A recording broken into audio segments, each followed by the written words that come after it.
Welcome to the Find Your Leadership Confidence podcast with Vicki Nedling. You are about to discover impactful lessons that help you grow as an individual, grow your confidence, and find the positive and good within you, so you powerfully and authentically become the best version of yourself. Be sure you visit our website at www.findyourleadershipconfidence.com. While you're there, subscribe to us via your favorite network. Now tune in, get ready, and enjoy the journey of emerging as a leader of exception in the 21st century. Welcome everyone to the Find Your Leadership Confidence podcast. I'm your host, Vicki Nedling, coming to you from Roswell, Georgia.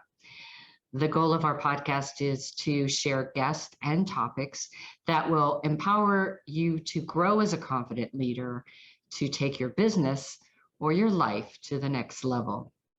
Today, I am so excited to introduce to you Rich LaMonica. And let me tell you about Rich. He has a great background.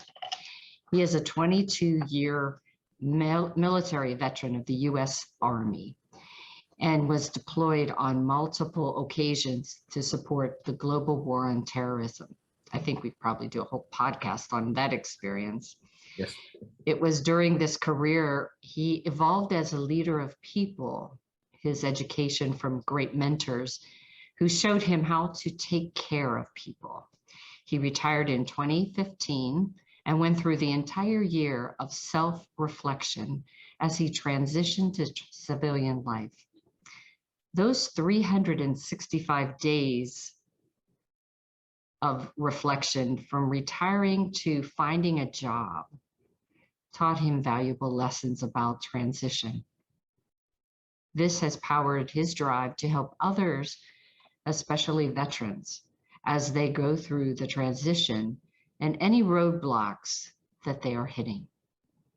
He is a motivational speaker who discusses mindset, resilience, grit, and more skills that will make you find your purpose no matter what journey you have been on.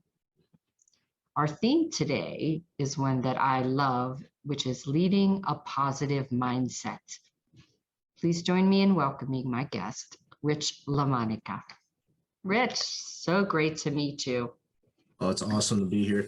I was humbled when you asked me to be on the show, and I said, yeah, I'm going to jump on this, and thankfully we're able to do this now. Yeah. And it's interesting. I just got finished interviewing someone else that took a whole year from this job to this job and I thought I was the only one that took forever to make my mind up what I wanted to do. I just had to make sure everything's perfect. So it's very interesting, but I think in a lot of ways, that's a good thing to do. That reflectiveness, I think, gives us better guidance. Oh, yes, I have no doubt it was. It wasn't by choice. I was trying to find jobs, and my wife wanted me to find jobs because she really just wanted me out of the house. She was so used to me not being home because in 22 years in the military, most of them 21 plus with her, I wasn't home that often. So when I was home for an entire year straight, she didn't know what to do. And she wanted me to go someplace. She said, don't you have to do anything? And it was just problems at home. So she really wanted it to happen. So you have to reflect and dig deep inside and find that resilience until that one person opens the door for you. Yeah. Before we get going into the meat questions, what part of the country do you call home now? Tennessee, right outside Nashville. Oh, so you're not too far from me. And I just was in Nashville, and that's when I got the COVID. Oh, see, you're welcome. I know. Thank you very much. And the sad thing is, if we go for a side note, I didn't go to any of the clubs, which I have been desperately, this is my fourth time visiting your wonderful city, desperately wanting to go see, like Luke Bryan's place or somewhere that I could enjoy the country music and the stars that I love. And no, I decided, no, there's too much COVID out there. I'm just going to stay in the Opryland. Oh yeah, that's a bad place right there for it, because you get everywhere goes to Opryland. So yeah, so that did not do me well. So how do you fight through the worst days of your life? We all have them. We all think that there's no light in the end of the tunnel. How do you fight through that? you got to reach down deep, kind of like my job journey. if I go back to 2010, December 31st, 2010, is really the solidification of the Misfit Nation, where my podcast comes from now. Platoon sergeant for a platoon where our name was the Misfits because we came from all different walks of life and different job sites. And we formed a platoon, a bond, a brotherhood, sisterhood, a family. But on December 31st of 2010, we lost one of our funniest guys, our motivational dude. He knew we were down, he'd do something to make us laugh. But on that day, 8 in the morning, he was taken from us by the Taliban. He stepped on a pressure plate, or him or the stepped on a pressure plate, and we lost him. I was notified and I sunk within myself, but I also knew that I had to stand up. So my soldiers would know that they can stand up. Yeah. So for the next 4 months, we'd have to lead forward and try not to do anything crazy that would put us on CNN or Fox News that said in a negative light. Wanted us to continue that mission and make sure we were successful. So I dug deep and I thought back to old things my dad had taught me about being resilient and being having a strong mind and moving forward positively. And that's what I did. I just led positively. I took all my junior leaders aside. I told them individually, and then at night we told all the soldiers what happened. And that gave time for the family to get notified as well. So it wasn't nothing going on like email and stuff like that telling them that our buddy died or whatever. But by the time we told them, all of us had a game plan and a way to come from the depth of that hard day and still come out with a positive mindset and lead forward with positivity, saying this is how he would want us to do it. Yeah. And we need to get through this and get to April and get home. And then from there, we'll build our legacy in his honor. Yeah. And that's so great to really put yourselves above, the whole helping him. What would he want above your feelings, your pain and all that? I know that does help you get through it. Definitely does. And it taught us all valuable lessons, and we're all close now to this day. And they helped me with the launch of the Misfit Nation podcast. So it was awesome.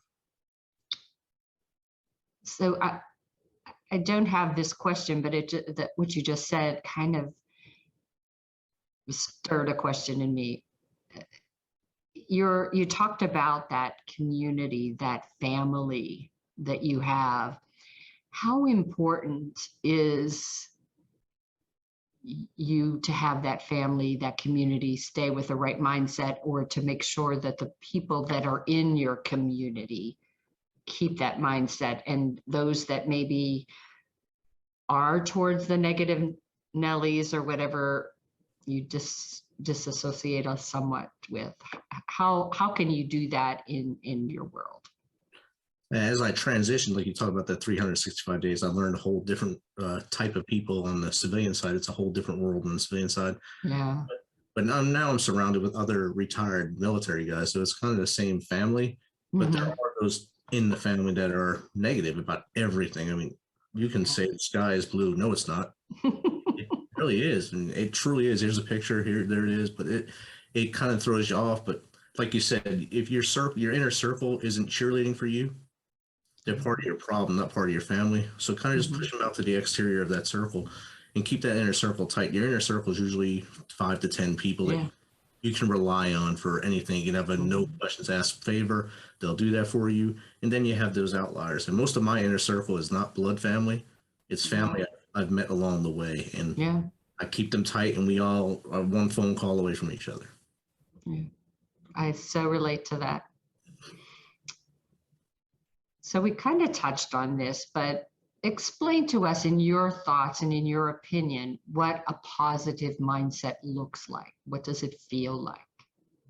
So leading with a positive mindset, you have to look for the good, find the good. Don't always look for the bad, kind of like the negative Nancy kind of negative.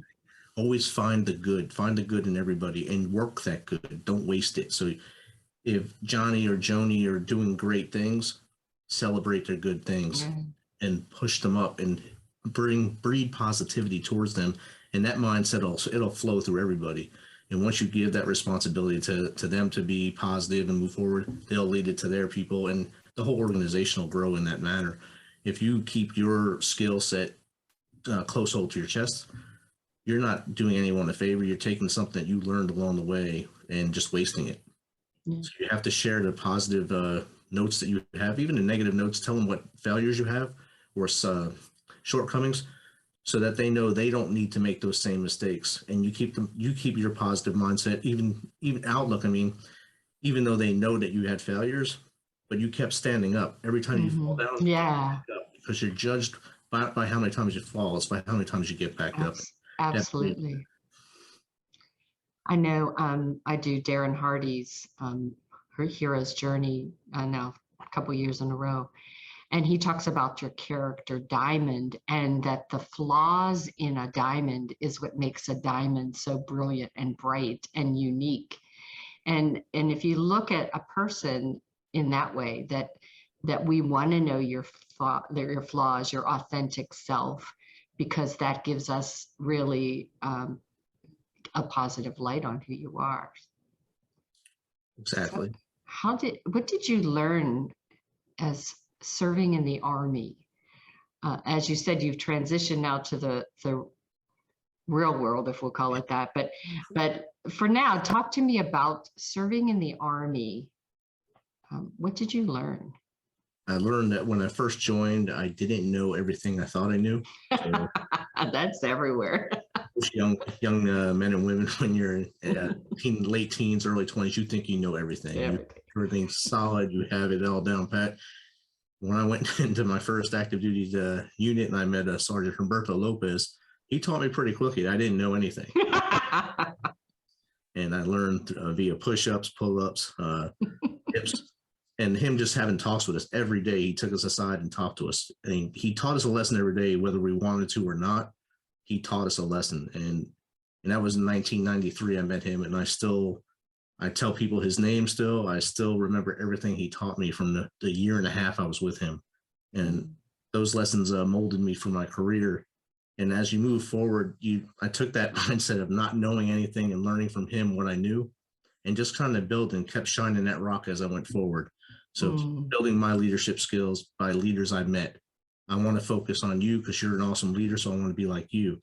So I take those traits and bring them with me, put in my little tool bag, and then kept moving. So for 22 years, I just was like a sponge, learning from everyone else and not realizing that people were learning from me on the same way. As I passed, moved up, they were still learning from me. And now I have soldiers that are way past where I was and doing great things still for the Army. Yeah, because as you go, you emulate those things that you like, that you saw value of, and people are always watching. People are always watching, from the children to the partners that you have, to your Army team.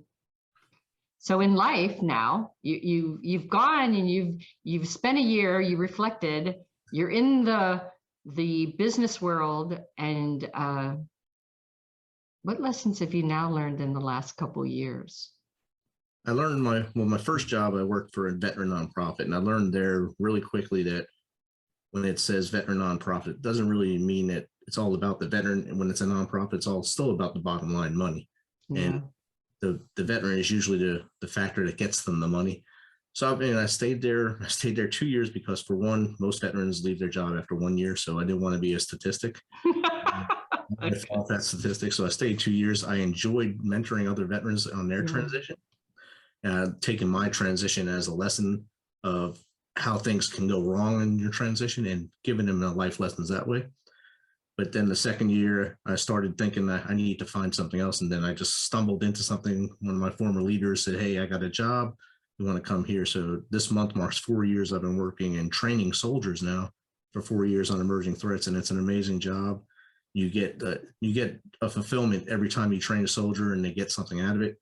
And you're sending them overseas or wherever they go with the tools to succeed and come back home. So it really helps. And all the leadership lessons I learned when I was in the uniform, they transitioned pretty easily to what I do now.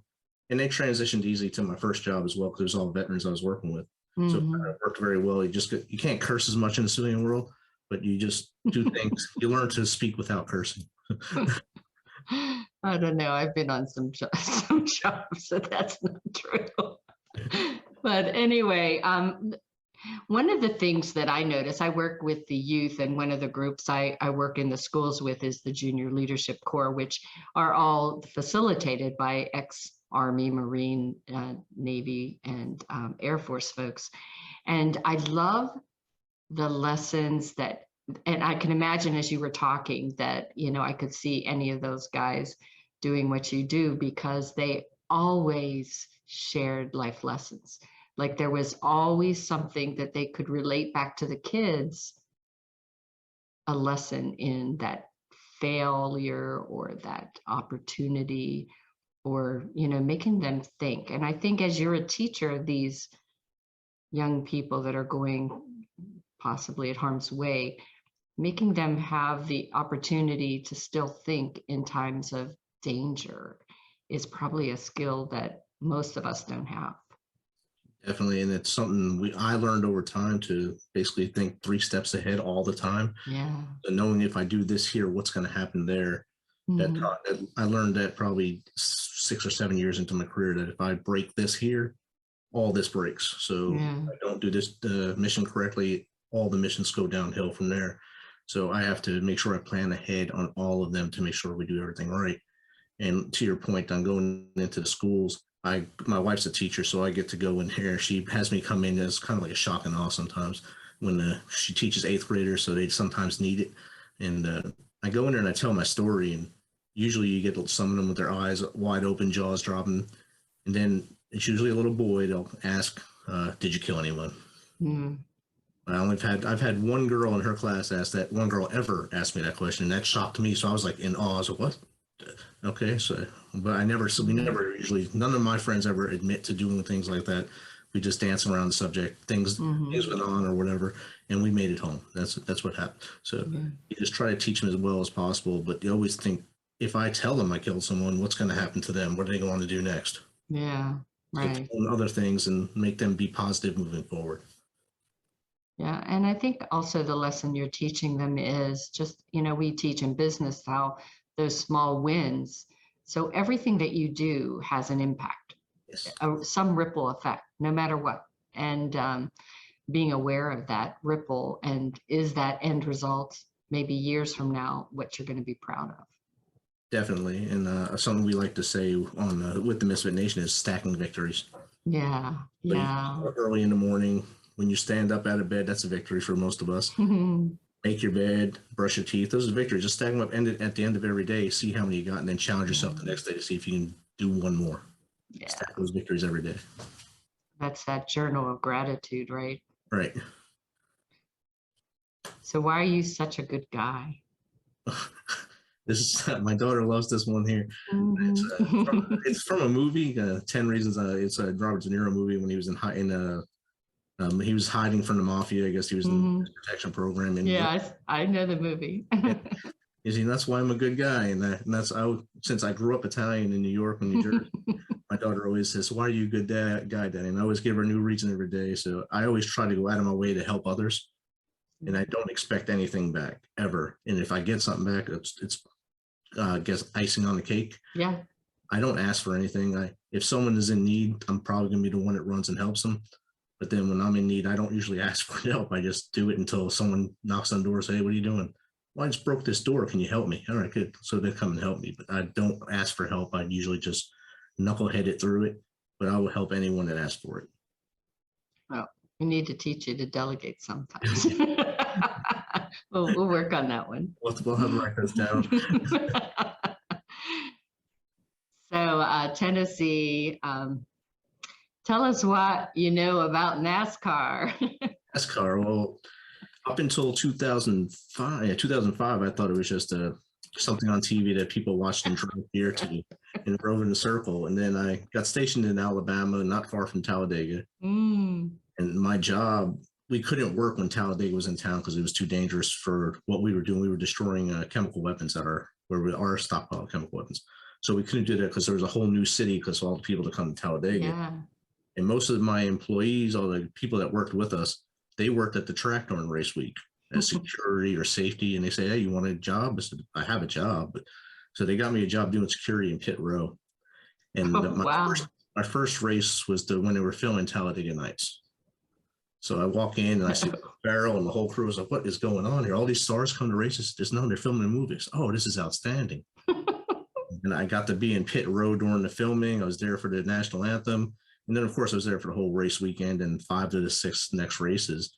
So I just fell in love with NASCAR at that point. I've been, I guess, a sucker for it ever since. And this year, me and my brother went to Nashville as press with my show. So we had access to everything. It was amazing. Have to keep that in mind. Yes. So who are the 3 people you feel are most influential in your life? My dad is number one. He taught us life lessons from the jump street. I mean, he had 3 boys and our sister, and having 3 boys is a challenge for anyone. And all of us into one room was even more of a challenge. But we learned lessons amongst ourselves, but Dad always taught us lessons, no matter what. I mean, when we were young, we didn't look at them as lessons, because no one looks at lessons from their parents when they're young. They think, yeah, whatever, that's great, Dad, awesome. And then when I got older, it's, well, that's really that actually mattered. Everything you told me actually worked. And I've told him this. I sit down on the couch when I go see him in New Jersey. I say, Dad, everything you ever told us is real. And in my book, I thank him for that. And he was the first person that bought my book, and he sat there reading it, and he said it made him cry, because I said, oh, he is my number one mentor. Colin Powell, the late Colin Powell. Yeah. Probably my second most recognizable person that I look up to. I looked at his leadership skills when I went in the military, and everything he did while as a soldier and also as a diplomat.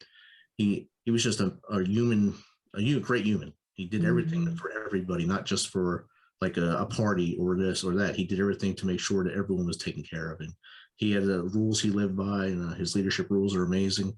If you look him up online, you'll say, oh, yeah, just all common sense, but it works. Everything he does works. And probably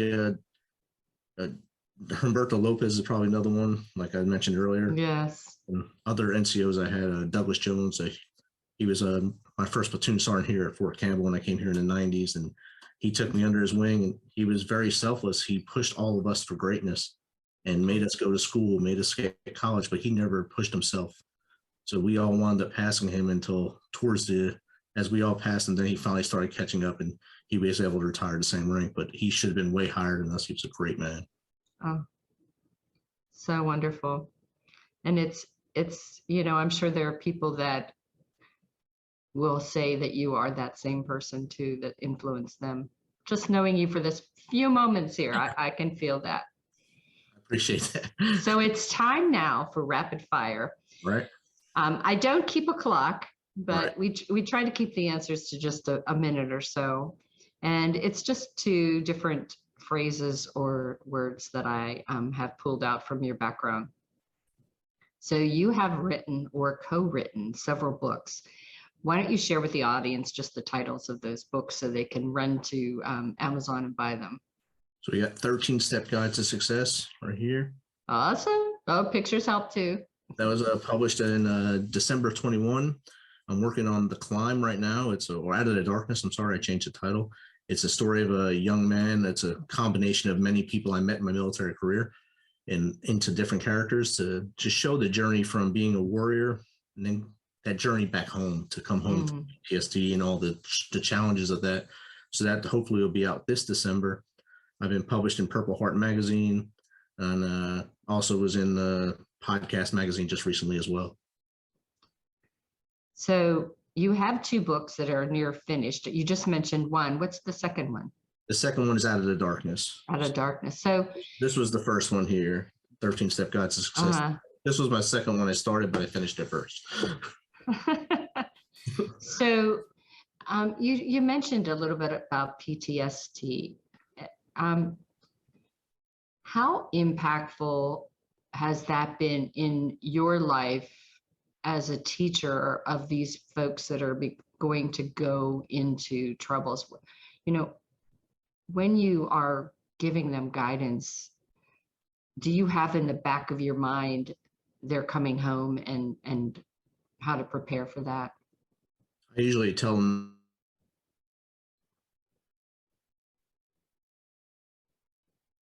03, 04. I came home and I thought I was just same person. And my wife and daughter kept telling me, you're not the same person. Something is wrong with you. Something's wrong. it wasn't until my third deployment in 2010-11 when I came home, I actually asked for help. And I was told, no, you're good. You're a senior leader. You just go back to leading. We'll take care of you later. So in 2000, after I retired, that's when I finally got help. I went to the VA and they kind of helped me, but they kind of pushed me away because I was kind of angry at the time. So I wound up going to a civilian doctor and he really helped me out. He taught me how to manage it and how to, I guess, get it off my chest, tell my story and get it off my chest. And that helped me. So when I teach the new generation of soldiers, when they're about to get on that plane and say, look, man, you're going to be different when you come back, no matter how tough you think you are or how strong you think you are. Your mind is you're going to see things that you're not going to be able to erase. And you got to be able to share that either openly with your family or openly with someone outside of your unit to let it out of you. Because just sharing with your buddies isn't going to help, because they have the same stories. You're going to laugh about it, thinking it's cool, but inside you have the darkness growing on you. And that's how we lose a lot of soldiers, even to that. Now, I think we're 22 a day is the average, they say. And that factors in a lot of Vietnam vets as well. Yeah, I had a cousin who, for a long time, Vietnam had messed him up, but he's doing okay now. Thankfully. So I love this next one. Challenge accepted. Definitely. And, that's my mantra. And someone gives me a challenge, I'm not going to, usually know when they ask a question to me, it's going to be yes. Last year I had a buddy ask me, hey, do you want to walk from St. Louis to Fort Campbell just to raise awareness for veterans and suicide? I said, yeah. He knew the answer before he even asked me, but then he bailed out. So did you do it? No, it was supposed to be right in December, but he's bailed out on me. So no, you have to do that. You have to do that. I need a support staff, though. He was. That's right. All for us. It's going to hurt, but we'll do it. Yeah. Well, don't put a timeline on it. All right. You talked about your podcast. I see it in the background there. I'd like for you to share a little bit for our audience about, different guests that you have and the purpose of it and how you've helped others with this podcast. Definitely. Well, the Misfit Nation podcast came up as an idea at the end of the first year of the pandemic, 2020. I just finished my master's in Georgetown, and I was about to start my PhD with Liberty. So I looked at my calendar and stuff. I figured I had 8 hours left a week to throw away. So I said, let's start a podcast. It can't be that hard. So I wrote down some notes. I had to do it. I called up some of my former soldiers and said, look, I'm going to start a podcast. Do you mind if I use Misfits, Misfit Nation? They said, no, go ahead. So my first couple episodes actually had 3 of my soldiers on it to tell the story of the Misfit Nation and how we became. And my goal in the beginning was to bring veterans on to tell their story, to get that story off their chest. Yeah. So they can release, and it's out there. And I'm free now. I'm free. My story's out there. So I started that way. And then I was told, hey, why don't you help some veteranpreneurs? So I said, all right. So I got with Bunker Labs. I posted on their Facebook. I got a bunch of veteran entrepreneurs. I call them entrepreneurs that's shorting that thing out. I love it. I got them on there to tell the story of their business, how they started, and some tips and tricks that they'd use to get going.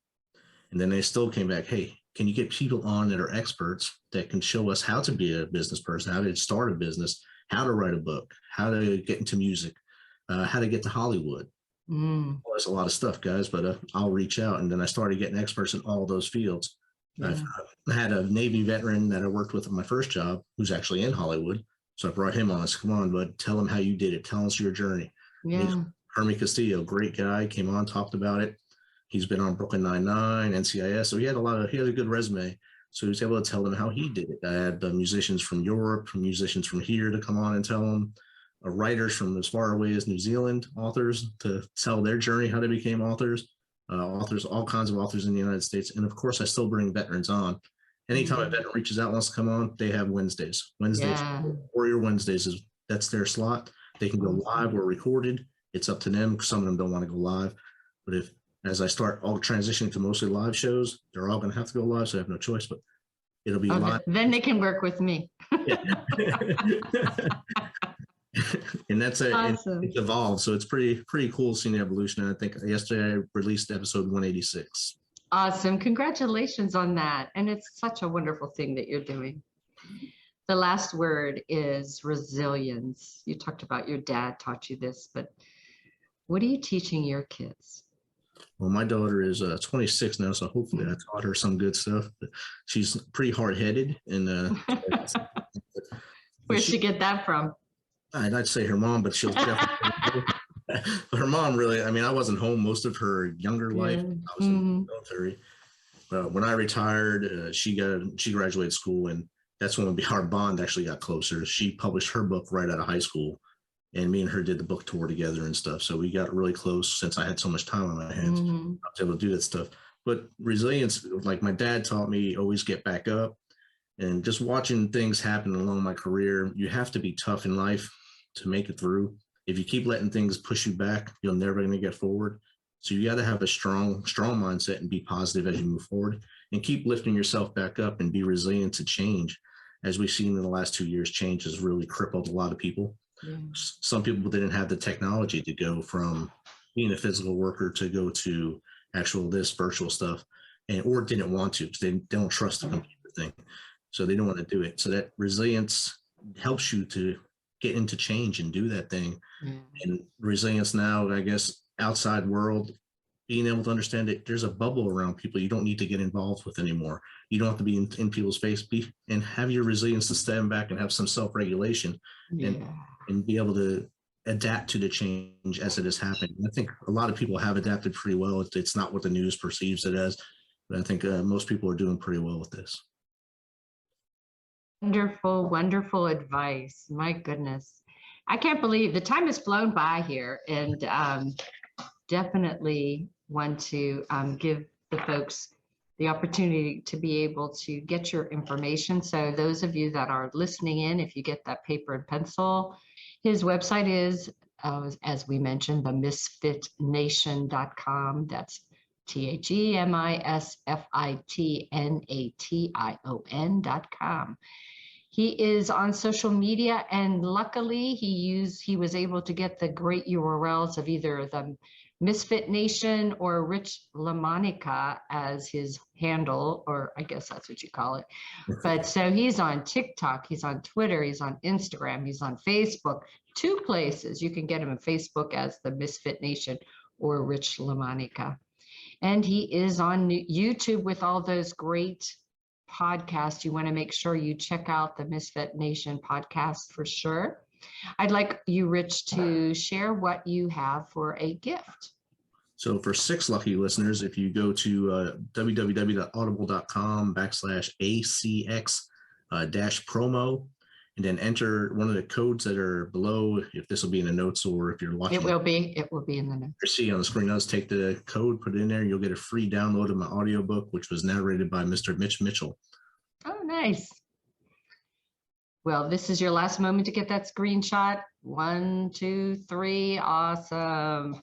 Okay, so thank you so much for being such a wonderful guest. I have enjoyed this thoroughly, getting to know you.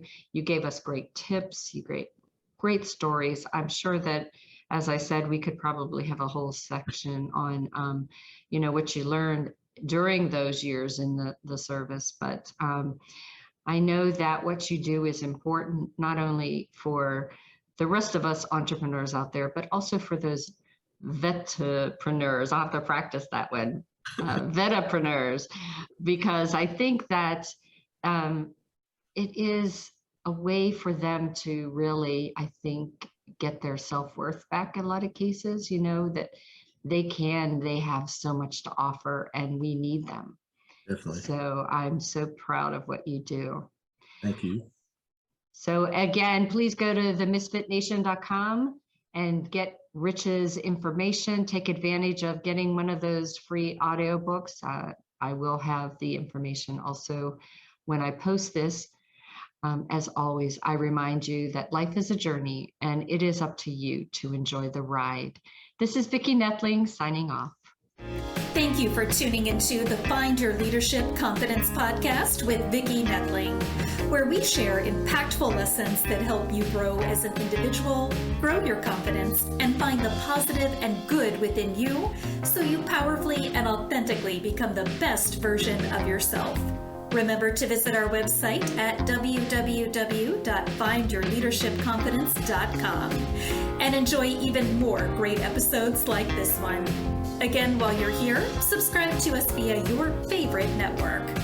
We look forward to seeing you next time on the Find Your Leadership Confidence podcast.